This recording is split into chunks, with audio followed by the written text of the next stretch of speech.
Irmãos, o texto que eu vou ler agora parece um paradoxo que estou lendo, mas eu quero convidar você a ler Provérbios capítulo 6. Provérbios capítulo 6, leremos os versos 21 a 23, que diz assim: Filho meu, guarda o mandamento do teu pai, e não deixes a instrução de tua mãe. Ata-os perpetuamente ao teu coração, pendura-os ao teu pescoço. Quando caminhares, isso te guiará. Quando te deitares, te guardará. Quando acordares, falará contigo. Porque o mandamento é lâmpada, e a instrução é luz, e as repreensões da disciplina são o caminho da vida. Eu não sei como é que vocês reagem diante de um pai e diante de uma mãe. Pela manhã nós falamos sobre um pai na Bíblia chamado Jairo. Lucas, capítulo 8, Marcos, capítulo 5. Falamos do pai Jairo, um pai que teve um coração envolvido pela crença religiosa, mas que num dado momento esse pai percebeu que a sua crença religiosa não conseguiu operar o milagre na vida dele. E esse homem era um governador, uma espécie de líder da sinagoga, e esse homem era um combatente dos ensinamentos de Jesus. E esse homem, porque combatia os ensinamentos de Jesus, ele era o oposto de Jesus. Esse homem, ele tinha por experiência religiosa a mente dele extremamente estruturada contra o evangelho de Jesus. Mas esse homem deu-se conta de que tudo que ele tinha aprendido, todos os ensinamentos, aquilo que ele aprendeu com o avô, o bisavô, a vovó e a bisavó, e aquela religião que ele tinha, ele percebeu que chegou um momento que aquela religião não funcionava. E você sabe, a Igreja Batista não funciona. Os evangélicos não funcionam, você sabe disso. Quem funciona é o Evangelho. Quem funciona é Jesus. Se a minha fé for estruturada na Igreja Batista, eu estou totalmente errado. Porque a minha fé é estruturada em Jesus. E eu sou batista pela convicção que tenho que, como um grupo precisa se formar num lugar, numa cidade, num bairro, eu creio que a Igreja Batista é quem mais se aproxima dos princípios do Novo Testamento. Por isso que eu sou batista. Mas eu não sou batista por ser batista. Eu sou batista porque eu sou de Jesus. Então a minha fé é estruturada em Jesus e não na Igreja Batista. Por conta disso, nós precisamos entender que a figura de um pai na Bíblia é um protótipo de Deus. Deus é um modelo de pai perfeito. E pela manhã nós falamos que algumas pessoas carregam marcas de bons pais. E algumas pessoas carregam marcas de péssimos pais. Fizemos uma cerimonialização de oração, pedindo a Deus que algumas pessoas que carregam marcas vivas de um pai morto, que fossem curados e curadas. Talvez uma das maiores dores que eu já desfrutei na vida foi um atendimento que tive na igreja que eu fui pastor em Salvador, de uma jovem senhora, onde ela começou a narrar para mim. E o esposo dela apertava a mão dela assim como quem diz, para, tá bom. E ela ia narrando a maneira que aquele pai abusou dela a primeira vez. E ela foi narrando, e à medida que ela ia narrando, ela urrava. Ela chorava. Ela gritava e ela gemia, e o esposo segurava a mão como quem diz, para, tá bom. E eu não podia fazer nada porque eu sabia que ali era psicanálise, que ali era terapia, que ali estava a cura dela à medida que ela falava. E depois que ela falava tudo, depois que ela discorria todo o enredo, ela disse, pastor, eu nunca contei isto a ninguém. E tinha detalhes que o esposo dela não sabia. E talvez a parte mais dolorosa foi quando ela disse, pastor, aos 14 anos, o meu pai me levou para um lugar para fazer um aborto. Ela abortou um filho que era irmão. Agora imagine essa mulher, agora já numa idade, ela carregava no seu corpo as dores. Quando o esposo dela tocava no braço dela, ela dizia, pastor, quando ele me toca, é o meu pai que me toca. Pastor, quando eu estou deitado, eu sinto aquela mão correndo pelo meu cabelo, pelo meu corpo. Eu sinto meu pai. E naquele momento eu não sabia o que falar. Eu chorava. Mas foi naquele dia que eu descobri que confessar as nossas dores e as nossas culpas a Deus é importantíssimo para que algumas curas aconteçam na enfermidade histórica. Depois que aquela mulher falou tudo, eu tive de fazer algo que é muito doloroso. Fui repetindo para ela algumas coisas. Eu disse, você tem certeza que era seu pai? E no final eu fiz ela entender que ali não era o pai pelo pai. Ali era a enfermidade de um pai que não sabia o que era ser pai. Ali era um monstro em 3 letras, P-A-I. Mas talvez me ouvindo tenha alguém que foi abusado por um pai de forma verbal. Eu sei que no Dia dos Pais tratar disso é muito difícil, mas a igreja é um lugar de cura. A igreja é um lugar de reorientação e reorganização da nossa vida. E Deus coloca algumas coisas no coração do pastor que a gente não entende. E a minha vontade, desde de manhã, era pregar sobre um vale de ossos extremamente cheios de vida. E Deus só coloca vales de ossos secos no meu coração. A minha ideia era pregar sobre verdes campos verdejantes. E Deus só coloca vales da sombra da morte nessa noite no meu coração. E eu penso que precisamos vencer alguns vales da sombra da morte psíquicos, emocionais e numa órbita espiritual. Para que tenhamos plena liberdade diante de Deus, para olhar para frente e dizer, as coisas velhas já passaram, eis que tudo se fez novo. Vivemos dias de desorganização de papéis, nós sabemos disso. Vivemos dias de desajustes familiares, isso não é novidade para ninguém. Nós já vivemos época no Brasil onde o pai tinha o seu lugar marcado. Lá na minha casa, na casa de painho, na casa de manhinha, há uma mesa grande. Uma mesa de 10 lugares. E há uma cabeceira que é de painho. Interessante que nos reunimos na sexta-noite para um momento de oração entre manhinha e os irmãos. E a cabeceira da mesa ficou ali 100 habitantes. E nós olhávamos para a cabeceira da mesa e nós dizíamos, logo, logo ele vai estar aqui pela fé. E teve um momento, na hora da oração, a mãe falou, Júnior, senta na cabeceira da mesa que você é o mais velho. E eu sentei na cabeceira da mesa, irmãos, incrível. Quando eu me percebi, eu estava colocando o cotovelo igual a painho sobre a mesa. Incrível, irmãos, eu estava pegando a xícara igual a painho. E ali eu pude orar, e eu não entendi porque a manhã pediu para que eu orasse. Porque naquele momento, profeticamente, eu era o primogênito, pedindo a Deus pelo Pai. Há coisas no mundo espiritual que se você não abrir os seus olhos, talvez você nunca sairá de alguns abismos. Há coisas no mundo espiritual que se você não se der conta, talvez você nunca pare de sofrer em determinadas coisas na sua vida. Queridos irmãos, há coisas que a tecnologia não pode tirar de nós.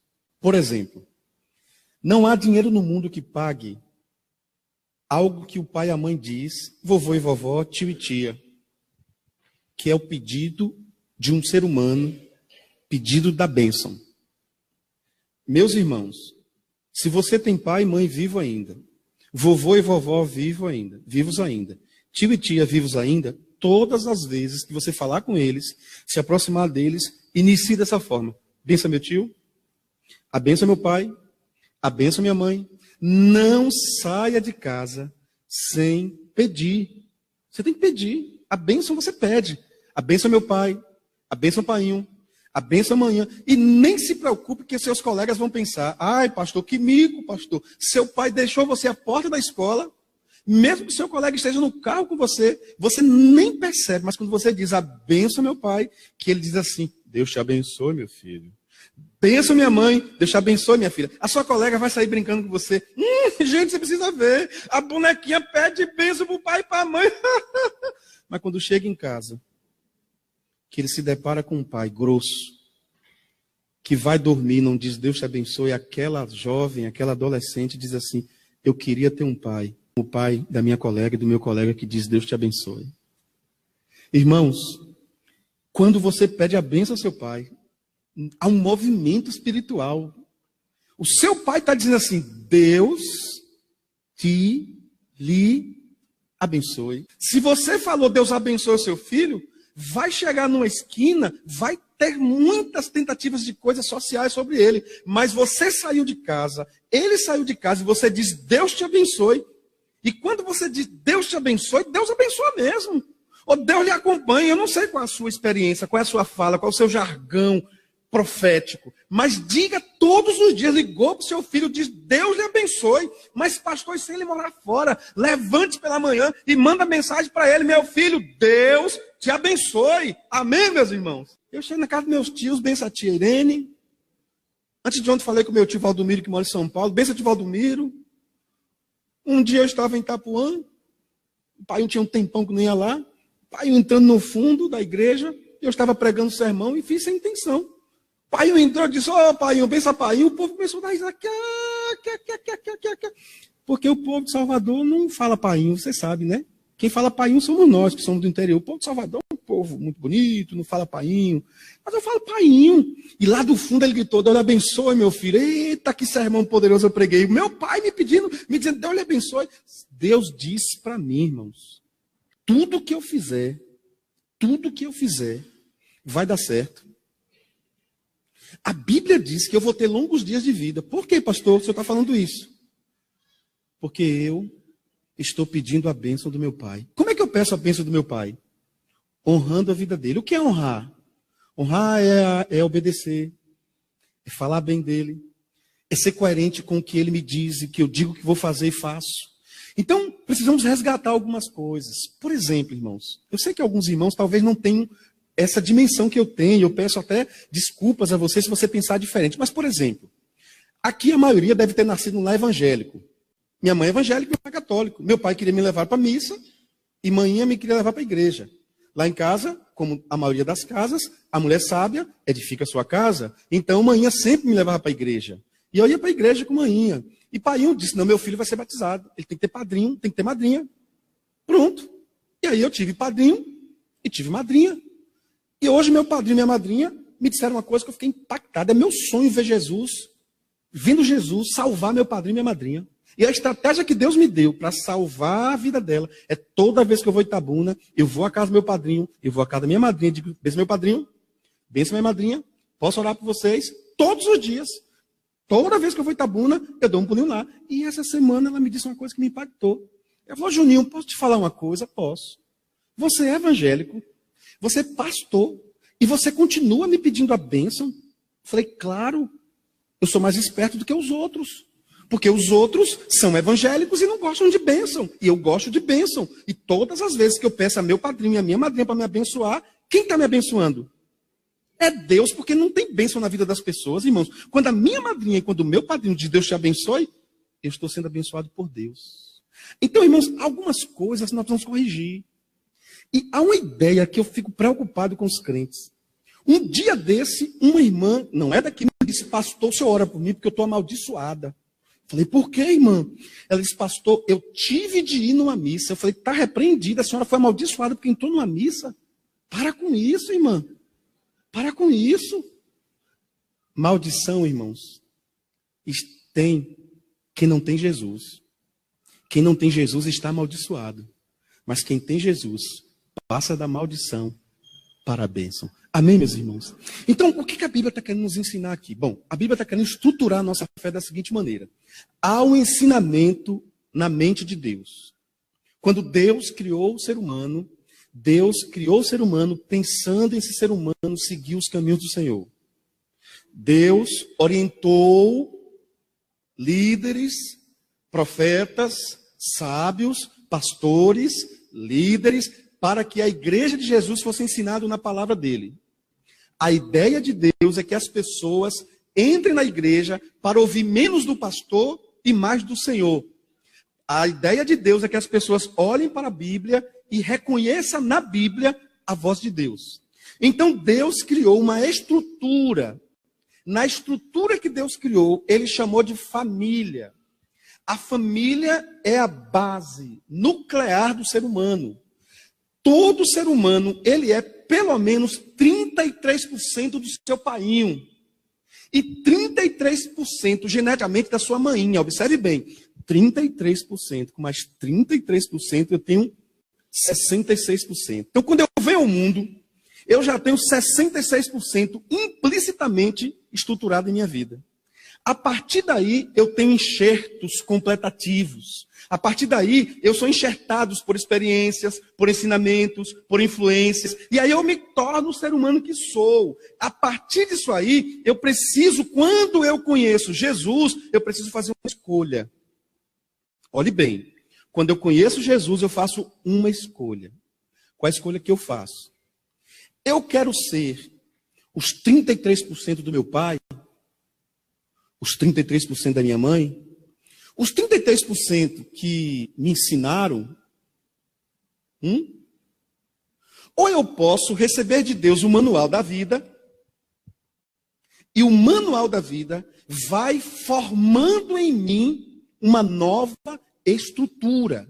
Quando eu conheço a Bíblia, eu continuo com todos os ensinamentos que eu tenho, oriundo do pai e da mãe, eu tenho todos os ensinamentos logísticos, relacionais, do meu meio, eu tenho tudo isso. Entretanto, quando eu conheço Jesus, eu tenho palavras de vida que são lâmpada para os meus pés. A partir daí eu faço escolha. Por exemplo, eu trabalhei até os meus 17 anos com meu pai, é uma hipótese, é uma ideia. Eu trabalhei até os 17 anos com meu pai. Meu pai tinha um hábito de mentir, não é o meu pai, o pai qualquer. E esse pai mentia. Quando o telefone tocava, meu pai dizia assim: diga que eu não estou. Olha, diga que uma máquina quebrou. Essa semana não vai dar certo por causa disso.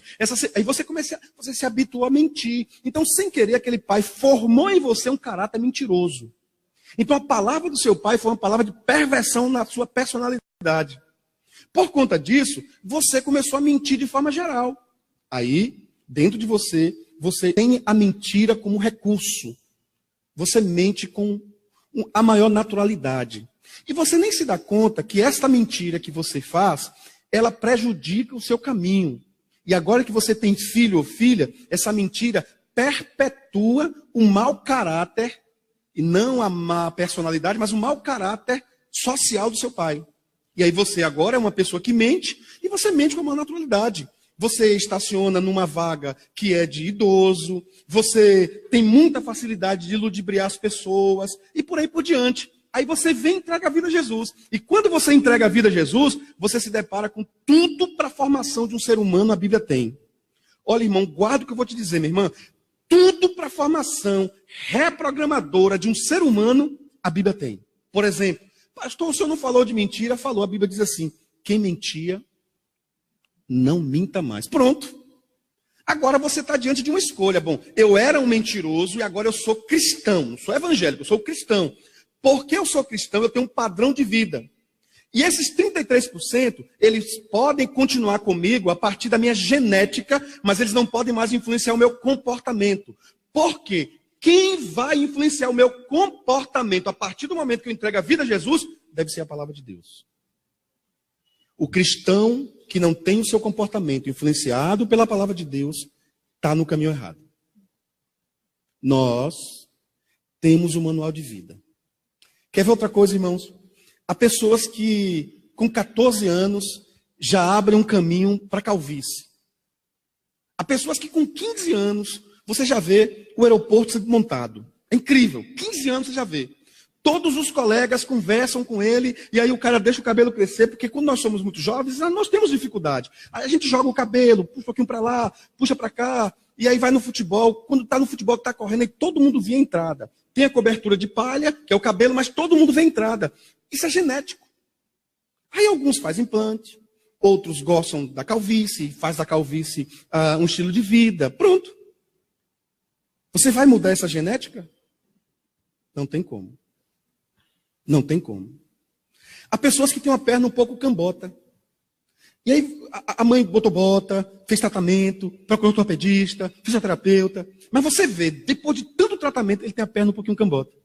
Quando você vai para o avô é um pouco cambota. Você vai para o pai? Um pouco cambota. Você vai mudar isso? Você vai mudar isso, irmão? É genética, você vai mudar? Agora, irmãos, você pode mudar um mau caratismo. Você pode mudar um comportamento grosseiro. Você pode mudar. Você pode mudar um comportamento que, às vezes, trava o seu casamento porque seu pai era muito silencioso, monossilábico, não falava nada, e você é do mesmo jeito, você pode mudar. Você pode mudar aquele jeito grosseiro da sua mãe. De vez em quando, baixava a cabeça e dizia não, e ficava em silêncio a noite toda. Você pode mudar. Por que eu posso mudar? Porque a palavra de Deus é lâmpada para os meus pés. Vocês estão entendendo o que é que nós podemos mudar e o que nós não podemos mudar? Vocês estão entendendo que há coisas que nós podemos escolher? Pastor, e o que isso tem a ver com o texto? Bom, o texto está querendo dizer o seguinte aqui. Filhos, entendamos uma questão que é fundamental. O sábio está dizendo, filho meu, guarda. Observe que o sábio está fazendo muito parecido com o que o salmista no Salmo 119 diz. Ele diz no versículo 11 do Salmo 119, escondi a tua palavra no meu coração para eu não pecar contra ti. Então ele está dizendo, filho meu, guarda o meu mandamento. Guarda o mandamento do teu pai. Todo pai, se ele for um pai estruturado, se ele for um pai normal, todo pai já carrega dentro dele, inconscientemente, caminhos de Deus. Todo pai, ele inconscientemente, na sua grosseria, na sua analfabetice, na sua falta de estrutura familiar, na sua falta de intelectividade, todo pai quer o melhor para o seu filho. Então, toda vez que seu pai te der uma palavra, te der uma direção, você olha para a palavra de Deus e diz assim, isso que meu pai está falando contradiz a palavra de Deus? Você vai ver que a maioria das coisas não contradiz. Por exemplo, quando um pai diz assim, não vá para tal festa. Quando um pai diz assim, não faça isso. Você sabia que os nãos do nosso pai, os nãos da nossa mãe, formam o nosso caráter? Hoje, conversando com um casal aqui à tarde, esse casal me disse uma coisa interessante, pastor. A minha filha não sabe dizer não, receber não. Ela chora todo não que a gente dá. E ela fica se batendo no chão por causa de um não, pastor. Pastor, eu tenho que procurar um tratamento, um psicólogo. Pastor, eu acho que é casa até para psiquiatra. Eu falei, não, gente. Deixa se bater. Deixa chorar. Ela precisa aprender a ouvir não. Se batendo no chão, gritando, eu quero, eu quero. Aí você pega no colo e diz, não pode, papai. Mas eu quero, mas não pode. Quero, mas não posso. E deixa chorar, irmão. Pé de galinha não mata pinto. Deixa chorar. Você tem que ensinar o seu filho a guardar o mandamento do pai. O mandamento do pai é um mandamento estruturado por Deus. O mandamento do pai é a palavra de Deus. Observe que esse texto está nos direcionando para Deuteronômio capítulo 6. Deuteronômio capítulo 6 diz que esses ensinamentos devem ser ensinados, ministrados no caminho, devem ser atados na porta. Esses ensinamentos devem ser inculcados, colocados na mente da criança, no coração da criança. E nós, como pais, precisamos ensinar o caminho que nosso filho deve andar. Agora, pastor, mas é dia dos pais e muita gente que não tem filho. Não, eu quero que você entenda. Se o seu pai já não estiver entre nós, você precisa lembrar do que ele te ensinou. Há pessoas, irmãos, que são muito honestos numa área, mas muito desonestos em outra área. A ideia de Deus é que a nossa vida, ela nunca será perfeita, mas a ideia de Deus é que guardemos a palavra de Deus no coração, especialmente aquelas que vêm oriundas do nosso pai e da nossa mãe. Eu quero que você saiba perfeitamente que há em Deus e há em você ingredientes que vão nortear a nossa vida até que deixemos essa terra. Há comportamentos nossos que vão marcar a nossa vida, porque um dia nós ouvimos e assistimos um pai fazer e nos ensinar. Olha o que diz o verso 21. Ata-os perpetuamente ao teu coração. O que ele está dizendo é o seguinte, pega um martelo, pega um prego, fixa esses ensinamentos no teu coração. Observe que o coração é a estrutura do ser humano. Então ele diz, ata-os, fixa-os no seu coração. Mas não apenas isso, faz um colar. Coloca esse colar no pescoço. Para à medida que você for andando e balançando, isso toca de um lado, toca no outro. Você lembre dos valores, você lembre dos princípios. E a ideia de Deus é que essa sociedade de Feira de Santana seja impactada por um homem, por uma mulher que teve um pai e uma mãe, e deu os caminhos para caminhar. Irmãos, Há muitas pessoas que receberam o reforço de um avô. Você sabe que um avô, ele é um pai duas vezes.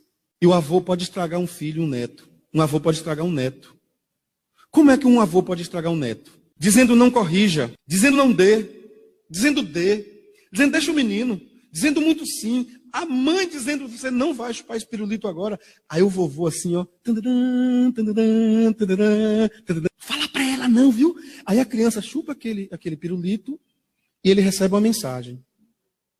Toda vez que a minha mãe disser não, eu vou procurar alguém que me diga sim.